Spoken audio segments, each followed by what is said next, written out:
So let's jump into some of this coverage and just watch them yelling at each other.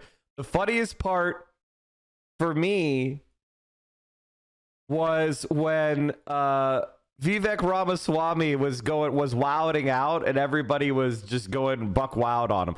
I think he called Zelensky a Nazi at some point. Haley called him a scumbag. It was pretty hilarious. Let's see if I can find it. Carolina Governor Nikki Haley in a section of the debate about whether the Chinese-owned app TikTok should be banned. I should just mention this back and forth ended with one of the Chinese-owned app. Is there any other country where we would just be like blank blank owned app? Candidates saying something I have never heard ever in any debate I have ever covered in all of my years on this earth. I want to laugh at why Nikki Haley didn't answer your question, which was about looking at families in the eye. In the last debate, she made fun of me for actually joining TikTok while her own daughter was actually using the app for a long time. So you might want to take care of your family first. Leave my daughter out of your voice. Your adult daughter. The next generation of Americans are using it. And that's actually the point. You have her supporters propping her up. That's fine. Here's the truth. You're just the easy scum. answer. What she said there was, "You're just scum." You know, I think if they all just said what they really meant, if they cut to the chase. Honestly, she's not wrong, but also she's scum. She's even bigger scum than he is. This could be a lot more clarifying. Wow, never seen that in any debate at any level, and I've covered some weird debates at weird levels. But for all that, the same question hangs over this debate as all the others. Do the fights between these five folks matter?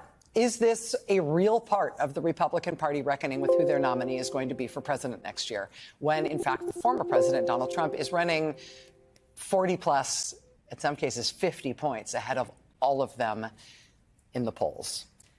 Nicole Wallace, I'm going to turn to you first. Because you are, I feel like you are more reserved than usual on this issue.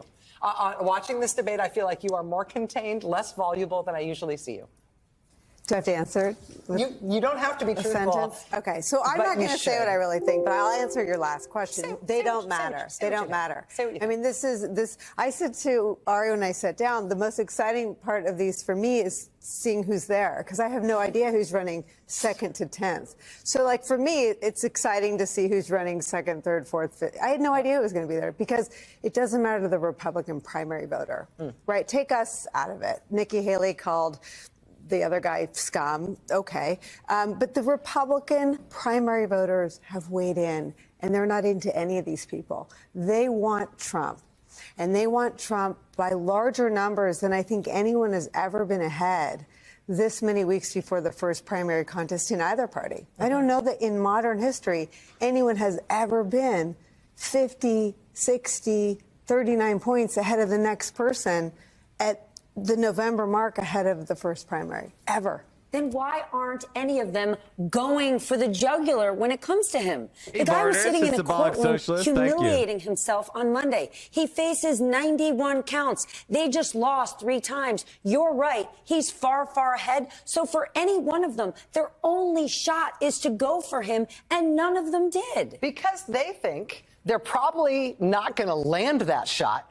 And their future in Republican politics is with this polity, with this group of voters that only likes that guy. And if they're seen as being against that guy, then they're toast. Then right? why did we waste 20 minutes having this substantive conversation about foreign policy where some of them actually made cogent arguments? And we're all forgetting the fact when it comes to foreign policy, at best, Donald Trump cozies up to Vladimir Putin, writes love letters to Kim Jong-un, and most recently said Hezbollah is really darn smart. Yeah. I mean, 2 comments. One, if you could bottle the contempt. Like, this is one of those things where it's like, this is analysis. This is analysis.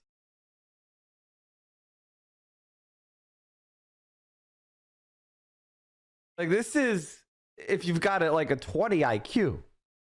I know IQ is not a perfect measurement, but like what she just said was nonsense. Like, this is why they lose. Like, Guys, he said Hezbollah was smart. Oh, my Lord. Do you think it means that Donald Trump agrees with Hezbollah's political ambitions or ideology or what? Like, what do you think that means? Like, I hate the man, but come on. Like, that's your argument? When you're thinking about why not to vote for Donald Trump, he said Hezbollah was smart. Like, really? What is the nature of that argument? Let's analyze it from a rhetorical perspective. What category would you put that in? Is that logic? Is that an emotional appeal? I mean, if it is, it's the worst I've ever seen. What are you talking about?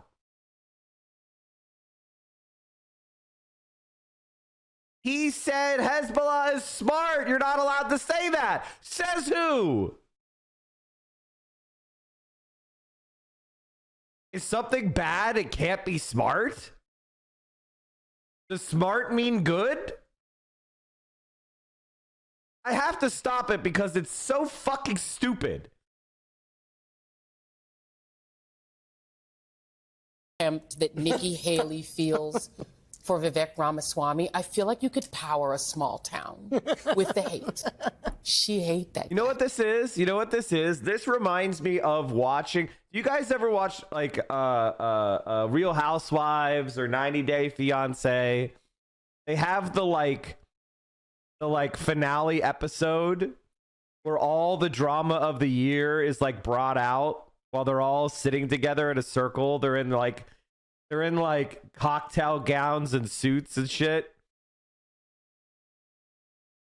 And they all talk about the tea and they all judge each other and they all make comments and it's catty and it's stupid and it's funny and it's dramatic.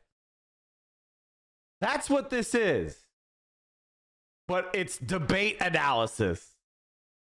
Like, look at this face. This is right out of Bravo TV. This is it. This is American politics. No wonder their ratings are fucking dog shit. Except trash TV is actually funny.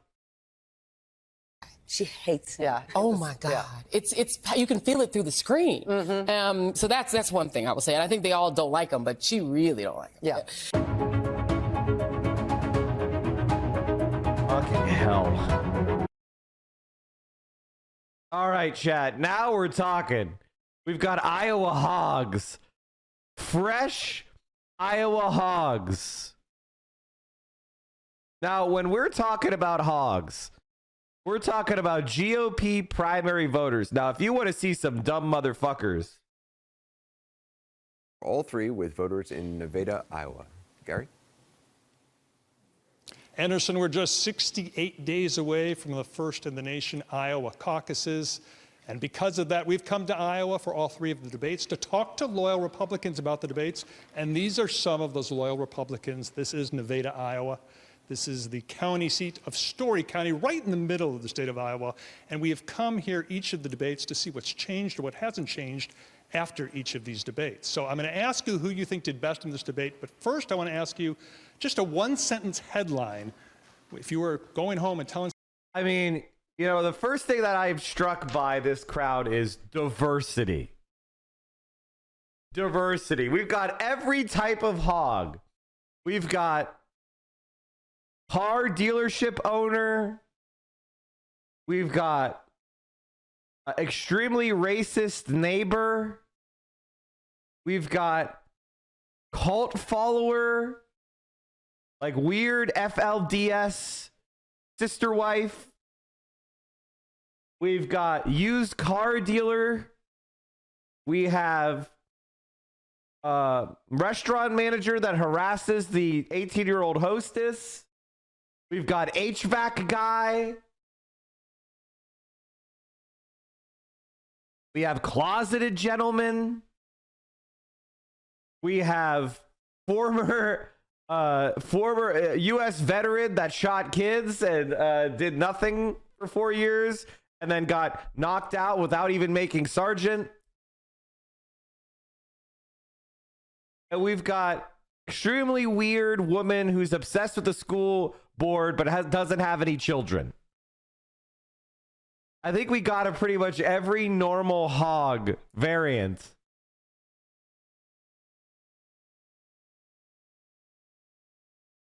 All right, let's go. Something about this debate. What would you say in one sentence? What would your headline be in a newspaper? I like this debate much more than the first two, and I'd love to see the differences enunciated between the candidates this time. Calm, controlled, and informative. Character counts over name calling, and 4 out of. What the fuck are they? Are they all giving talking point? Like this is what I mean when I talk about American politics just being rot. And I want you to take all of you to take this to heart. You're not a pundit. I need you all to take this to heart. You are not a pundit. Being a pundit is embarrassing. You don't want to be a pundit. Okay? Being a pundit is stupid.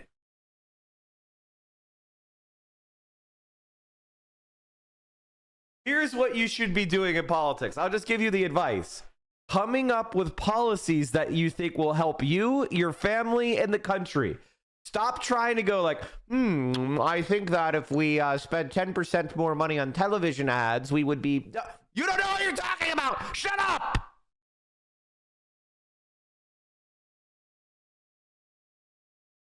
And I say this as a pundit.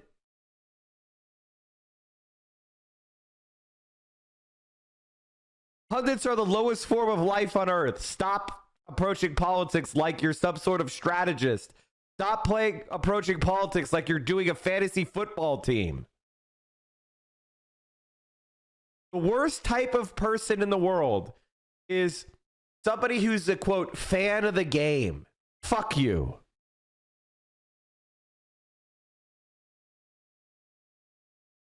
I want you to have a team. I want you to have a rooting interest. I want you to believe in a city. I don't want you to be some guy. I just like watching all the games. Fuck you.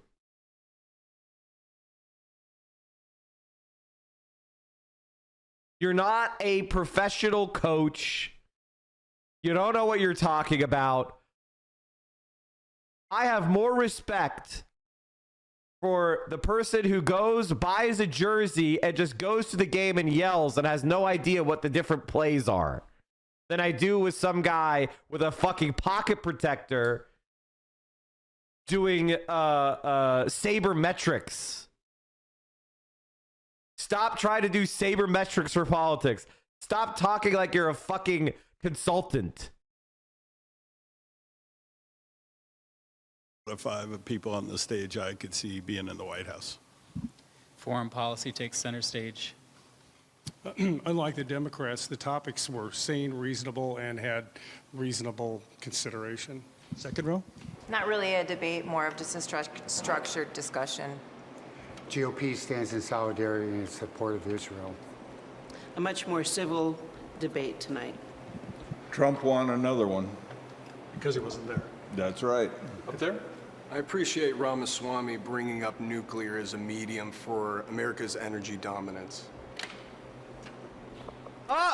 Redditor obsessed with nuclear power. Yeah, I forgot. That's another GOP type. Oh, I forgot about that. Guy who thinks nuclear is a panacea for everything. That's a really annoying guy. Yes? They all mention the need for a larger U.S. Navy fleet. None of them mentioned the need for a larger U.S. merchant marine fleet to provide the needed logistic support if they have a war event. We don't do that. We let those companies flag in Panama, in Liberia. Like, what do you mean? We don't want to pay those sailors wages. A long headline, but okay. More substance, less spectacle. Third time's a charm. All right, third time's a charm. So we're going to talk about the 3 times. The first time we were here, most of you said that Ramaswamy won, quote unquote, won the debate. The second debate, most of you said DeSantis did. Haley came in second both times. So my question is, who do you think quote unquote again, won the debate. It's not scientific, but we've been with you 3 times now. I'm going to do an alphabetical order. Like, you guys all liked Ramaswamy. You like him now? Well, Fox News doesn't like him anymore, so I don't. Before the first debate, they did like him. It's so funny watching these people squirm because they're stupid. And they have that, like, micro moment when they realize, oh, I'm a dumb fuck. Christie won the debate. That's 0. Who thinks DeSantis won the debate? 1, 2, 3, 4. Who thinks Haley won the debate? 1, 2, 3, 4, 5, 6. Who thinks Ramaswamy won the debate? 1, 2, 3. Who thinks Scott won the debate? So Nikki Haley, who's come in second for the first 2 debates among this crowd in Story County, has come in first this time. Who picked Haley again? Raise your hand. Let me ask you, why do you think she won? I think she was attacked by people, and that means that they fear her.